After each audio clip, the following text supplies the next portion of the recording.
na ng gabi. Welcome sa programa ng Tindahan ng Katotohanan.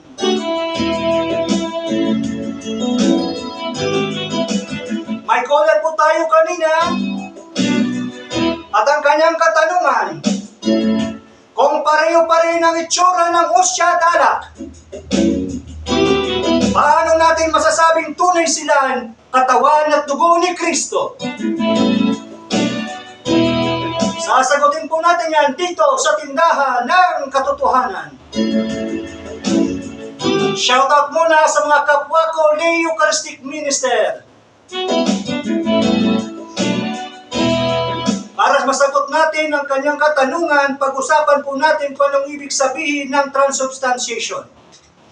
Ang transubstantiation, ito yung tinapay at alak ay nababago ang mismong substance nito at nagiging katawan at dugo ni Kristo upon consecration. Bakit? After ng consecration, nakikita pa rin natin yung hostya at alak pa rin ng amoy mungko pa rin.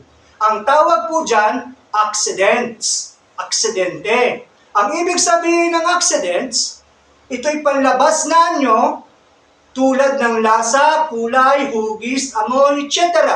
Sa madaling salita, pag sinabing accidents, nananatili ang tinapay at alak. Ang substance, si Kristo mismo. The real body and blood of Christ. Okay? Ngayon, sinasabi nila na ito'y simbolo lamang o metaphor.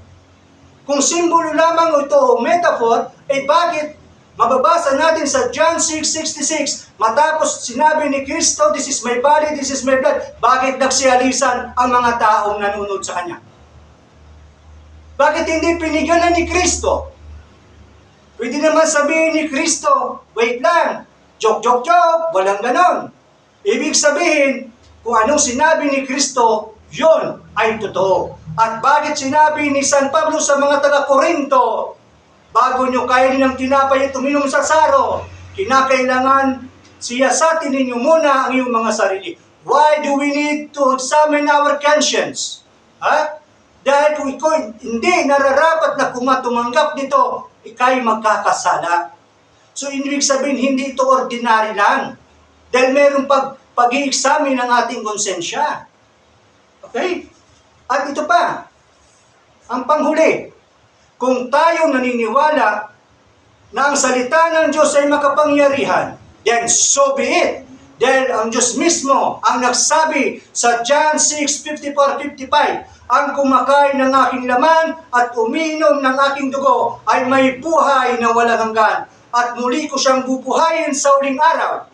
Sapagkat ang aking laman ay tunay na pagkain at ang aking dugo ay tunay na inumin. Yun po mga kapatid. Yan po ang ebidensya kung bakit ito ay tunay na dugo at tunay na katawan ni Kristo. That is during the transubstantiation. Nawa, nasagot ko ang iyong katanungan. Magandang gabi po. Ako po si Kostyo. Ako ang tindero ng katotohanan. Hanggang sa muli po.